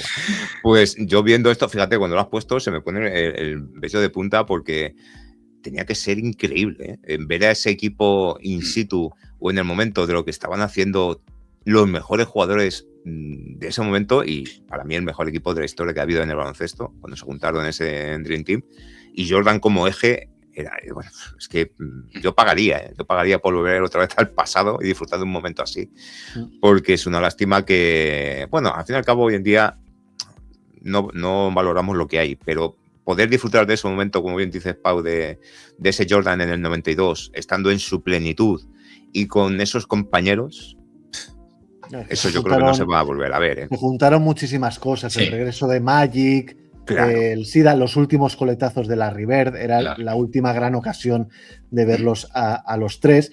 Y la pena fue, Nacho, que tú esto lo viviste con más intensidad que David, obviamente por edad, y seguramente igual que yo, el que no hubiera ningún equipo que le aguantara al Dream Team ni tan siquiera 30 minutos para ver un partido verdaderamente tenso, ¿eh? Supuestamente la final con Lituania, ¿no? Iba a ser. Pero no hubo nada. No, Es que la final fue Croacia. Croacia, es verdad. Lituania Con fueron Drasen, semifinales, con Drasen. entonces. Sí. ¿Puede ser? Sí. Vale. Bueno, sería Yugoslavia, ¿no? No, fue No. Croacia. Croacia ya... Sí. Sí. Eran muy superiores. Y la personal vendetta, ¿no? De ese momento que hablábamos antes, de que Isaiah Thomas en aquel All-Star le quería hacer el vacío a Jordan, Sí. y aquí Jordan, en estas Olimpiadas, le hace el vacío a Isaiah Thomas, Le devuelve el complot. le devuelve el complot y le dejan fuera de la selección. Se llevan, de hecho, a un universitario que no pintaba nada y se van todas las superestrellas y un tío de la universidad como representación, ¿no? De lo que había sido siempre la selección americana. Sí. Pero yo creo que casi un poco como haciéndole a Isaiah Thomas, mira, me llevo a este antes que a ti. Es un poco ahí. Incluso a un John Stockton lesionado antes que a ti. Porque al Eso. final podemos contar la historia que quieran, nos lo pueden disfrazar o dibujar. Bueno, Thomas no fue porque Jordan dijo, o él Sí. o yo, y el gabinete olímpico dijo, tú te quedas aquí. Lo que Y Magic Johnson también dijo que, oye, que yo esto no me lo pierdo por mucho que Thomas se quede en el camino. Eso fue así. Claro. Hay un clip de vídeo que seguro que lo habéis visto y yo aconsejo a los seguidores de Buzzer Beater, sino que lo busquen, del periodista y amigo de Michael Jordan, Amar Rasad, en esos Juegos Olímpicos. Claro, imaginaros un equipo con Karl Malone, Magic Johnson, Michael Jordan, Patrick Ewing, Charles Barkley, Chris Mullin. Bueno, es Meari no Chargota. Y resulta que pasa Michael Jordan por ahí y le dice a Amar Rasad, Michael, si hay un último tiro para ganar el partido, ¿quién se lo va a tirar? Y Jordan lo mira así con esa cara de suficiencia, le dice, me, why? Como diciendo, ¿qué pregunta es esa? ¿Quién se lo va a jugar? Yo, por supuesto, ¿no? Me. Increíble, tío. Increíble. La duda ofende. La duda ofende. En un equipo que, claro, si dice, no, es que está con el equipo de mi barrio. Claro, obviamente se la damos al bueno. Pero es que ahí era el bueno, el buenísimo y el buenérrimo ya por encima de todo. Tremendo, tremendo. Bueno, pues continuamos con la carrera de Michael Jordan. En el 93 ganan los Chicago Bulls a los Phoenix Suns en una final maravillosa. Para mí, de las tres primeras fue la final que más me gustó, esa con Charles Barkley, Kevin Johnson, Tom Chambers. Bueno, fue una final absolutamente tremenda. Es el primer three-peat de los Chicago Bulls y entonces ahí acaba algo, porque Michael Jordan, después de ese tercer anillo, anuncia su retirada. Asesinan a su padre. No sé si por un tema de deudas, se comenta que fue un tema de deudas de juego y tal. Michael Jordan entra en una oscuridad total y absoluta y decide dejarlo. Luego, en el paso de los años, y no sé si vosotros sois muy afines a teorías conspiranoicas, se ha comentado que la NBA sugirió a Jordan el retiro por un tema de deudas en el juego. Pero yo ahí no me atrevo, sinceramente. Bueno, es que hay un montón de teorías sobre esto. La que comentas de que Jordan estaba muy metido en las apuestas. Jordan tiene un punto ludópata, ¿eh? O sea, esto hay que decirlo. Sí. O sea, ese punto competitivo también se lo llevaba a la ludopatía. Le encantaban las apuestas. Pero porque es una competitividad que al final, llevada tan al extremo, es enfermiza. Y como esa competitividad está llevada a todos los niveles de la vida, que entras en la delgada línea del juego y del... Si tiro la piedra a 10 metros, 100 pavos. Ahora 200, ahora 500. Y claro, eso, por muy Michael Jordan que seas y muchos ceros que tengas en la cuenta bancaria, el juego es el juego y es una enfermedad. Y no dejas de ser humano. Claro, claro. Bueno, aunque no lo parezca, pero sí que lo era. Aunque no lo parezca, ¿no? Sí, sí. Pero sí, aquí ya fue cuando tocó suelo y fue cuando todo empezó a... Justo en este momento, yo evidentemente no recuerdo el año, pero en 92, 93, y esta primera noticia fue para mí muy impactante porque a ese semidios que yo empezaba que me fascinaba y que empezaba a idolatrar un poco en todo lo que veía, decía que se iba. Decía que se iba, que dejaba todo en su mejor momento, y es que la figura de su padre pues era fundamental para él. Arrastrado también, David, por un tanto de melancolía e incluso de depresión tras la pérdida del padre, me parece a mí, ¿eh? Sí, no, sin duda. No sé, Nacho, si quieres... Sí, a ver, los padres en la vida deportiva de Jordan son muy importantes, los dos, la madre y el padre. Se ha hablado mucho, han corrido ríos de tinta sobre el padre, porque el padre ha tenido sus historias, siendo una persona muy conocida en el ámbito del mundo de Jordan, porque siempre la acompañaba a todos sitios y era la típica persona que era muy sociable, muy carismática y enseguida llegaba a tu confianza y conseguía ser gracioso y empatizar contigo. Luego tenía un trasfondo un poquito complejo. No sé si sabéis que hay unas denuncias por ahí de una hermana mayor de Jordan, de abusos. Hay unas polémicas sobre que el padre de Jordan también era ludópata, jugaba mucho y también tenía deudas. Bueno, se dice que el asesinato es por un ajuste de cuentas. Se dice, luego es cierto que cogen a los teóricos asesinos porque van con uno de los anillos de campeón. Porque le roban, creo que no sé si es uno o dos de los anillos. Yo creo que eran dos. Le roban los anillos que Jordan le había dado a su padre, le había regalado un par de anillos de los que fuesen de campeón, y entonces se lo roban y luego lo encuentran por ahí, por eso saben que eran ellos los ladrones o los asesinos. Pero es verdad que se queda como unos cuantos días en una cuneta sin identificar. De hecho, tardan un tiempo en saber que estaba muerto. Encima coincide con un verano que después de haber ganado 3 anillos, Jordan había perdido algo de motivación. El inicio de temporada se retrasa porque hay problemas con los límites salariales y con los acuerdos de negociación de los contratos. Se junta una tormenta perfecta ese verano para que Jordan diga, mira, ha muerto mi padre quería que yo jugara al béisbol y lo dejo y fuera. Eso es. Yo lo que quería mencionar, Pau, rápidamente para que no nos lleve mucho tiempo, la muerte del padre, para aquellos jóvenes que nos puedan estar escuchando, por aquel entonces no había GPS, no había teléfono móvil que te dijera la ubicación de una persona ni nada por el estilo. Me refiero que su padre, cuando paró el coche a descansar, y esos asaltantes, esos asesinos, al fin y al cabo, estarían ahí por algo. No creo que hubiera la casualidad, que puede ser, pero que estuvieran como medio esperándole. Y no había un sistema de medición como podemos tener hoy en día para saber en qué momento y en qué lugar a través de un móvil te van siguiendo, lo que sea. O sea, que me refiero que todo eso tiene que haber algo detrás, que yo creo que nunca, evidentemente, sabremos, pero que eso sucedió por algo, ¿no? Y eso machacó a Jordan y por eso estamos viendo la imagen que estamos viendo. Ahí dejó el baloncesto por irse al béisbol, que él también lo que le gustó y jugaba mucho con su padre cuando era niño. Sí. Y entró en el equipo de los Red Sox porque se llamaba Michael Jordan. Se hubiera llamado David García y no lo fichan los Red Sox. No. Ojo, y porque el propietario también es Jerry Reinsdorf. Eso es, no. Y al final... Claro. Sí, Reynolds, sí, perdona, sí. El mismo que de los Chicago Bulls. Eso es. Y al final tenía contrato con los Bulls y bueno, hacen ahí un acuerdo. De ahí es donde le ponen ligas menores porque Jordan pues no era, el Jordan del baloncesto no era en el béisbol.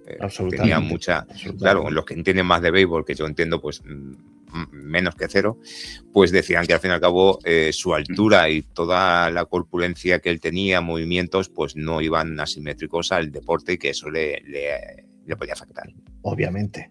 Bueno, pues él se pasa año y medio jugando a béisbol y en el 95 decide volver con aquel clásico I'm back. Vuelve Michael Jordan para jugar los últimos 17 partidos de la regular season 94-95 los Chicago Bulls caen ante Orlando 4-2 en semifinales de conferencia con un robo de balón de Nick Anderson a Michael Jordan, que acaba por certificar esa eliminatoria. Y Nick Anderson, porque es que Jordan vuelve jugando con el número 45. Eso es. Y Nick Anderson, yo esto lo recuerdo, que dice: al 23 no le hubiera robado el balón. Total, que Michael Jordan, que era un animal competitivo, como hemos dicho, Lo peor que pudo hacer ahí, dice: sí, espérate, Moreno, que para la siguiente me voy a poner el número 23. Y para el inicio de la 96-97, Jordan vuelve al máximo nivel con el dorsal 23. Los Chicago Bulls incorporan a un tal Dennis Rodman, rebotado de San Antonio. Creo que Ron Harper también se incorpora ese verano. Y los Chicago Bulls hacen un 72-10 en la temporada 95-96 histórico, con cuarto MVP para Michael Jordan y cuarto anillo ganando en otra final preciosa, David, a los Seattle Supersonics, que esta ya la viviste tú a fuego, ¿eh? Yo ahí, fíjate, ahí empecé a coger cariño también, a pesar de ello, a Seattle. No sé, era un equipo que me atraía y bueno, tampoco como tenemos a Jordan, parecía como que no me quitaban el puesto de los Bulls y de Jordan, pero los Sonics por aquel entonces, pues como posteriormente le pasó a Utah, con Peyton, con Sean Kemp, un equipo que bueno, que si no fuera por los Bulls se hubieran llevado sus anillos, uno de esos míticos equipos que no han tocado el trofeo por tener a Jordan justo delante. Fue con ese equipo completo y más perfeccionado para mí todavía que el del 91 al 93. Eso se iba a preguntar. Es el equipo de la segunda trilogía fue mejor equipo que el de la primera. Sí. Yo para mí sí. Estaba Kukoc también. Eso es, estaba Kukoc. Para mí, yo ya te digo que ahí era más imbatible si cabe. Es cierto que le pilló ya Jordan más veterano, si se puede decir así, pero Jordan seguía siendo Jordan. Pero es que era un equipo impresionante. O sea, es que ahí sí que no había más tutía. Y lo que decíamos de Phil Jackson, metido ahí en ese vestuario, que bien lo tuvo que hacer para gestionar. Lo que ya empezaba con Pippen a decir por qué este sí y yo no. Y Rodman y sus locuras. Y hacer que todo eso encaje y funcione y sea tan insuperable con ese récord que has dicho de 72-10. O sea, es que ahí ya estábamos ante otro monstruo que no iba a parar. Es Michael Jordan. Sí, perdona, Pau. No, te iba a decir que Jordan vuelve dominador, como lo dejó, pero es otro jugador diferente. Es un jugador que deja a un lado la espectacularidad de las acciones, porque los primeros años de Jordan a nivel espectáculo, highlights, mates, entradas y tal, es una auténtica borrachera, pero vuelve un jugador más maduro, mejor conocedor del juego, más pausado y sobre todo que administra mucho mejor los esfuerzos. Eso. No, mucho más inteligente, mejora su IQ, y eso que siempre ha sido un jugador que tenía muy buena visión de juego, que entendía el juego y que lo leía muy rápido. Pero es que en estos momentos de su carrera ya no es que lo lea más rápido, es que le estaba 2 y 3 pasos por delante siempre del resto. Pasa de ser un jugador que vuela mucho a ser un jugador que juega de espaldas al aro. Sí, muchísimo más. Mucha media distancia también. A corta distancia, eso es. Y jugando mucho, saliendo de esos bloqueos indirectos para cogerla en suspensión y su tirito ese infalible que tenía. Como bien dices, era un jugador mucho más racional. Pero fíjate que hace 30,4 puntos por temporada esta del MVP contra Seattle, que ahí en nada, hacer 30 puntos de media es una barbaridad para un jugador con menos manejo también, ya no le hacía falta amasar tanta bola, porque ya tenía a Ron Harper ahí, que le podía liberar un poquito. Scottie Pippen también había madurado muchísimo, se había pasado 2 temporadas siendo el líder del equipo, y entonces ya también le había ayudado a crecer. O sea, esos 2 años de Scottie Pippen sin Jordan también ayudan a que Pippen crezca, a que los jugadores se desarrollen. Entonces, parece una tontería, pero la salida de Jordan ayuda a Pippen a mejorar también, es que es así. Entonces, cuando vuelve Jordan, se encuentra con un Pippen mejor y luego encima, pues con todos esos refuerzos, con lo que no le hacía falta el esforzarse tanto. Lo que seguía intacto, Pau, al fin y al cabo, era la mentalidad. Bueno, la misma mentalidad ganadora. Totalmente caníbal. imbatible que desde el día 1 que llegó a la NBA. Cambió su estilo de juego, cambió su físico, cambió todo, pero la mentalidad y el ansia de ganar, eso lo ha tenido hasta su último encuentro. Ron Harper en el base, Michael Jordan de escolta, Scottie Pippen alero, Dennis Rodman en el 4 y Luke Longley como vivo titular y sexto hombre un tal Tony Kukoc. Cielo santo, qué equipo, ¿eh? Y en ocasiones, Tony Kukoc de 4 y Dennis Rodman de 5. Sí. Eso es. Y no pocas. Bueno, Y no pocas. allí incluyeron también en alguna temporada a Bison Dele, que también hizo un buen papel. Estaba Steve Kerr, obviamente. Sí. Estaba este que jugaba a vóley, que no me... Butler. Sí. Que era un escolta Butler, blanquito. Wellington. Era Bill Wellington. Sí. tirador fallador para mí. Sí, Era... Lo que no recuerdo es quién era el base suplente de Ron Harper. ¿Qué? No sé. Steve Kerr. Kerr, sí, porque la primera etapa creo que era Armstrong, ¿no?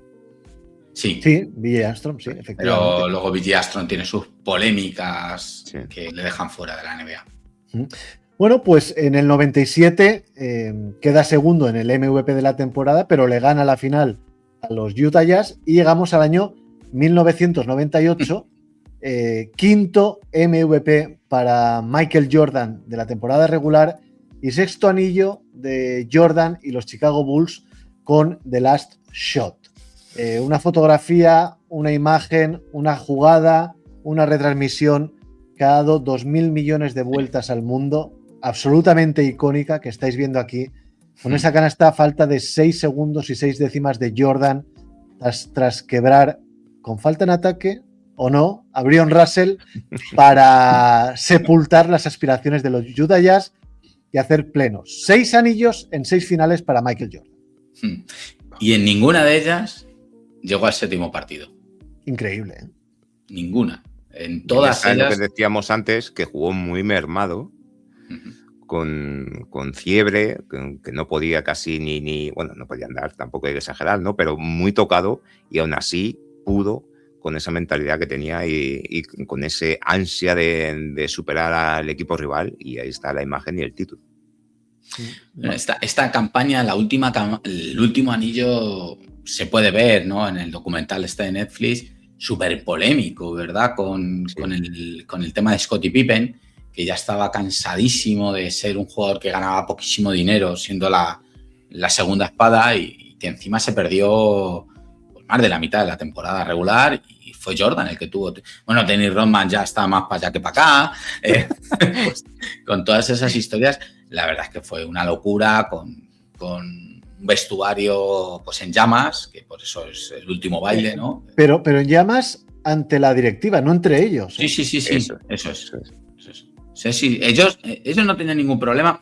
A ver, yo también entiendo que Jordan se callaba, pero en determinados momentos tendría que pensar, joder, el tío yo me estoy aquí dejando todo para llevar el equipo adelante mientras está estirando la baja de la lesión y el otro está que me voy a Las Vegas, que estoy con que me voy a no sé dónde. Entonces, bueno, yo también imagino que Jordan de vez en cuando alguna vez pensaría, oye, aquí mis compañeros no están aportando lo mismo que estoy aportando yo en el proyecto. Pero bueno, él era inteligente, sabía que no podía entrar en esas polémicas y al final quería ganar el sexto anillo. No entró, todo se focalizó en Krause, básicamente, y en Reinsdorf. Y bueno, y en el tema de Phil Jackson, que Krause y Phil Jackson sobre todo no se podían ni ver. Claro, y ahí es donde empezó el declive y bueno, desde entonces, ¿no? Para los Bulls, pero si no hubiera sido por eso, como bien dices, entre los jugadores, quitando algún típico celillo, ¿no? Que podía tener Pippen y todo esto, que un pequeño roce, porque al fin y al cabo conocemos todos que en el ámbito del deporte, pues yo quiero ser como el de enfrente, quiero ganar más, o tú no eres mejor que yo, y al fin y al cabo eso siempre ha existido y existirá, pero se podía aguantar y ya justo a lo que iremos ahora, cuando ya todo se rompe y cuando todo salta por los aires, es cuando la película termina para los Bulls, no para Jordan. Claro, porque tras esa canasta, ese sexto anillo de Jordan y los Bulls, se acaba un ciclo de una manera abrupta, de una manera muy violenta y salen de los Bulls Phil Jackson, Michael Jordan, Dennis Rodman y Scottie Pippen. Salen Eso los es. 4 baluartes de aquel equipo. Se queda, Kukoc. bueno, creo no, sale más gente, pero no, obviamente no de esta importancia. Se queda Tony Kukoc, es verdad, y comienza una larga travesía por el desierto de los Chicago Bulls que dura hasta de momento 2026. Antes de entrar con la Bueno, etapa... vamos a dejarlo de Rose ahí, que llegamos a una final. Sí, bueno, final de conferencia, no Un final pequeño del- paréntesis, sí, pero Sí, bueno. pero bueno. Fue la única ilusión que hemos tenido desde entonces. Creo que me habéis entendido. Sí, sí. Antes de entrar en la etapa Jordan en los Wizards, yo quiero hablar también de un poquito del Michael Jordan persona, porque el Michael Jordan jugador lo conocemos, es absolutamente reconocido, Ujú. pero como todo disco, también tiene una cara B. Y la cara B de Michael Jordan no es lo luminosa que es la cara A. Es un jugador muy comentado por los compañeros que se hayan atrevido a decirlo, que lo han tachado de tirano, Ujú. de mal compañero, de un jugador ególatra, de un jugador competitivo hasta la enfermedad. Y también os voy a hacer yo una pregunta, que a mí esto me ha causado más problemas que favores. Yo quería saber qué hubiera sido de Michael Jordan sin la extraordinaria máquina mediática que le ha acompañado durante toda su carrera y que todavía le acompaña hoy en día. Vosotros, como jordanólogos de cabecera, me gustaría saber qué opináis de esa cara B del extraordinario jugador de baloncesto Michael Jordan. Empieza tú, Nacho. A ver, yo creo que a Jordan le vino muy bien el momento en el que jugó sin redes sociales y sin todo este circo que he montado ahora. Porque al final lo que nos llegaba de Jordan principalmente era Las lo gestas. deportivo. Eso es, Eso es. gestas. Lo que salía Entonces, por la tele. eso crea un mito, básicamente. No te llega, pues eso, que era un déspota, que no sabía perder. O sea, cosas como que en entrenamientos iba amenazando a otros como si... o les insultaba. Él Bueno, dice que era la... que agredió a Steve Kerr, macho. Eso, Sí, que agredía. Sí, él era un tirano dentro de los entrenamientos. Él tenía una forma de entrenar y no asumía que el resto de sus compañeros no entrenasen como él. Uh-huh. Esto viene mucho de su infancia. Él aprende a jugar así. Cuando él aprende a jugar al baloncesto, que es con su hermano, aprende con su hermano jugando 1 contra 1, los dos en la canasta que les había montado su padre, y los dos insultándose constantemente. Y su hermano, por aquel entonces, que era mayor que él y más fuerte, la atizaba. Sí, Pero sí. la atizaba y le ganaba. Y Jordan crece así. Claro. Y se hace fuerte así. Entonces, él transporta ese aprendizaje que tiene de niño al resto de su carrera deportiva. Y no sabe entrenar de otra manera. Nada más que enfrentándose con otros, provocándoles. Y si no puedes o no quieres, pues te insulta. Que no quieres jugar contra... Y te hacía pagar que tú no entrenaras a ese nivel. Eso es. Sí. No podías no estar de acuerdo con él. O en su barco, en su forma, ya no es de acuerdo, es en su manera de ser. Tenía que ser a su forma. Y si no, no había. Normalizaba lo que él vivió de pequeño como su método de éxito, digamos, y por eso exigía a los compañeros esa actitud, que al final lo que bien decíais, eso no se veía y luego pues, te enteras años después. Pero ¿Y qué me decís de la máquina mediática? De tener siempre a Nike detrás con unas campañas publicitarias extraordinarias. Eso al fin y al cabo, puro interés económico para limpiar, pulir y que ese mito y esa leyenda no decaiga y no se ensucie. Además de vender, lógicamente, pero ya de paso intentaba tener un producto prácticamente perfecto. Y que todo eso por intereses, bien de la marca comercial, bien de la propia NBA, bien de porque al final lo que le interesa a todo ese producto, NBA, marcas deportivas, todo, es que se venda, que se vea, que números, dinero, y al fin y al cabo todo lo que no interese, lo que perjudique, debajo de la alfombra. Entonces, pues ahí está la marca mediática, como bien dices, Pau, que tenía que ser clave y fundamental, y más con el nombre que tenía Jordan, ¿no? Claro. Esto que os acabo de comentar, ha sido y está siendo un punto de fricción en mi matrimonio, porque mi mujer es una enamorada de Michael Jordan y yo le digo que no todo el oro, no es oro todo lo que reluce. Lo que Y reluce. ella me dice, es que parece que tengas algo personal. Y es verdad, yo tengo una anécdota con Michael Jordan personal que hizo que el mito se me cayera al suelo. Y os la voy a contar, no sé si la sabéis o si no, o si los oyentes de Buzzer Beater la saben, pero yo os la voy a contar. Cuando Michael Jordan compra la escudería de motociclismo, Sí. ya retirado, Sí. él viene a Valencia, al circuito Ricardo Tormo, con su escudería, y yo me entero que está en un hotel. Y yo voy a ese hotel con una fotografía de Michael Jordan y éramos 8 tíos, 8. Y no se dignó a pararse, ni a saludar, ni a firmar, ni a sonreír. Él pasó con sus guardaespaldas a una monovolumen y éramos 8 tíos. Que yo pensé, joder, tío, somos 8 personas que hemos venido a ver por una vez en nuestra vida, porque no lo vamos a ver más, a Michael Jordan, y no eres capaz de pararte a firmar 8 autógrafos. Sí que se paró Charles Oakley, que iba con él, y se paró. Y desde entonces yo tengo que reconocerlo. No me cae bien, tío, es que me sentó muy mal, de verdad os lo digo. Eso no significa que no deje de admirar que deportivamente es lo más grande que ha parido madre, y si es que lo tengo que reconocer. Pero yo tengo ese asunto personal con Jordan, chicos. A ver, yo me gustaría darte 2 apuntes. Lo primero, sí que es cierto que dicen que Jordan es una persona que le gusta mucho su intimidad, que no le gusta mucho el rollo fama ni estar firmando autógrafos. Que tampoco quería acostarme con él. Claro. Sí, bueno, sí, que no. sepamos, Pero sí que es cierto que... si tuviera, escucha, si tuviera enfrente yo no sé. Ojo, Ojo. Y entonces dicen que en ese ámbito no eres el único, que es muy común hacer estas cosas en Jordan, pero que luego es muy amigo de sus amigos. Que luego realmente para la gente que conoce es como muy, muy amigo suyo y lo que quiera. Eso y luego falta mucho, coño. Sí, no, pero bueno, que sí que luego con la gente que realmente es conocida y tal, que lo que quiera, lo que necesite. Y luego el segundo apunte es que tu mujer tiene muy buen gusto, eso tienes que estar contento. Efectivamente.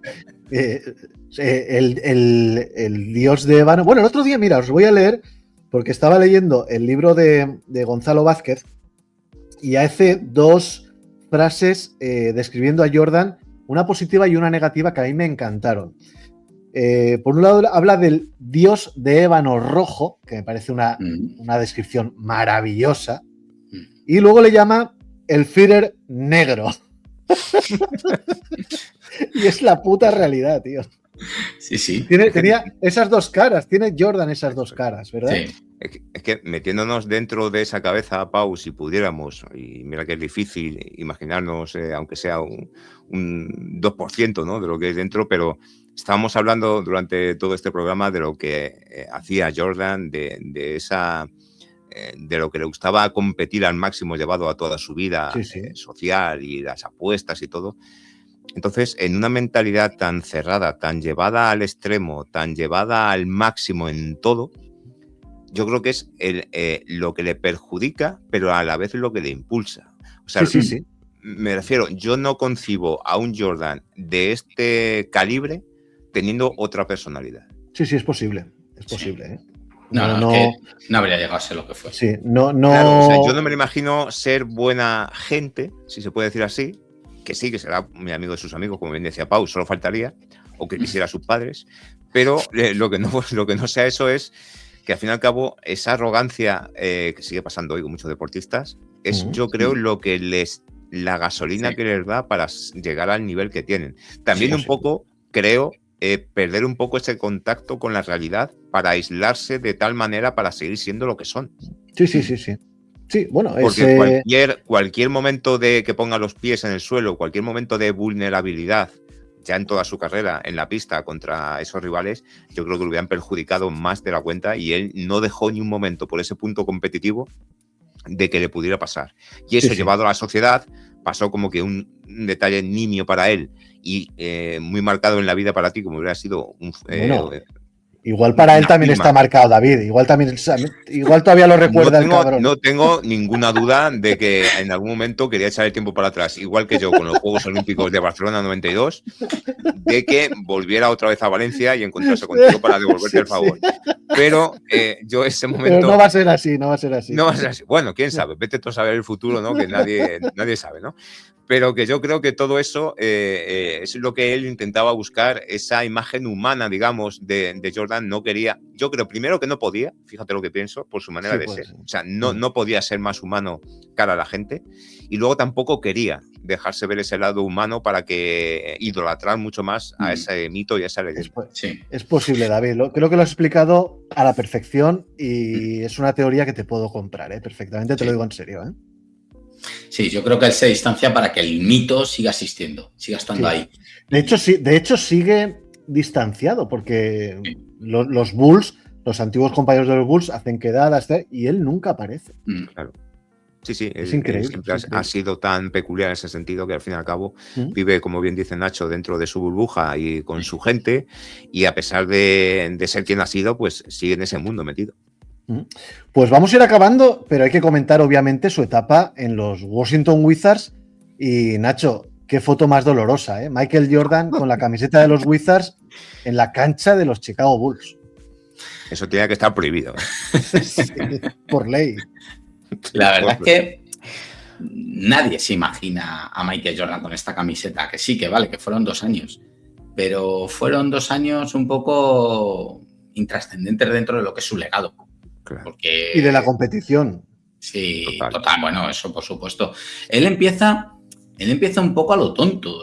Se retira, le pica el gusanillo del baloncesto, se mete en la front office de Wizards porque hace una compra de parte de las acciones, y estando allí empieza a bajar a los entrenamientos a aconsejar a los jugadores. Oye, mira, que he visto que en la pista haces esto, prueba a hacer esto. O sea, baja un poco pues porque le va picando el gusanillo, él está ahí arriba, ve cositas y dice, pero bueno, vamos a ver. Y empieza a pasarse por los entrenamientos y se empieza a dar cuenta y dice, pero bueno, vamos a ver, pero que yo con 37 años todavía soy mejor que estos. y empieza a ganarles, les empieza a picar contra uno y a vacilarles diciendo, oye, que un jubilado te gana, que un viejo te gana. Pero ya no solamente a los novatos, empieza a vacilar también a los veteranos del equipo, y al final a la temporada siguiente dice, venga, va, que me apunto, que voy a jugar.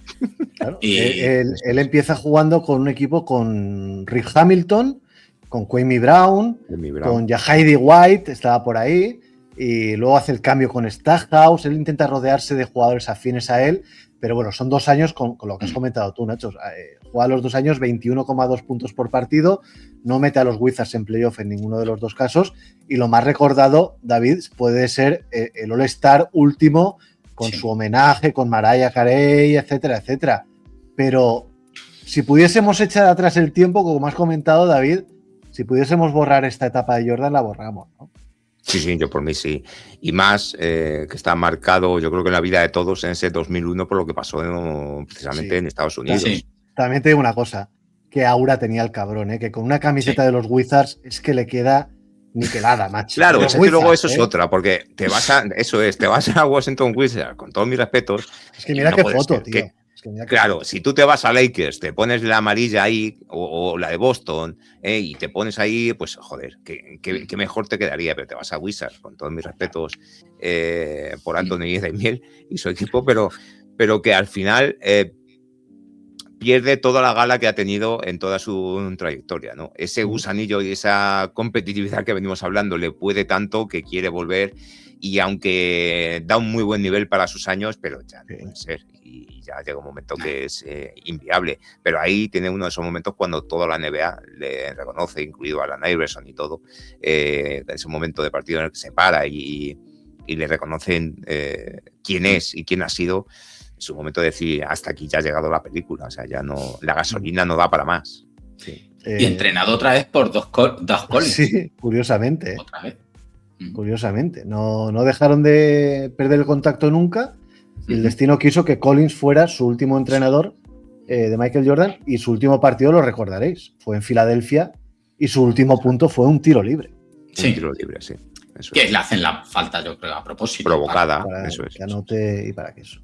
Bueno, chicos, pues hasta aquí este homenaje, tributo, recuerdo a la figura de un ser mitológico como Michael Jordan, para una enorme mayoría el mejor jugador de baloncesto de toda la historia, y no he podido tener mejor compañía que David García y Nacho Gómez, los compañeros y amigos de Onda NBA, pero sobre todo fanáticos de los Chicago Bulls, chicos. Eso es. Así que a ambos dos, muchísimas gracias a los dos.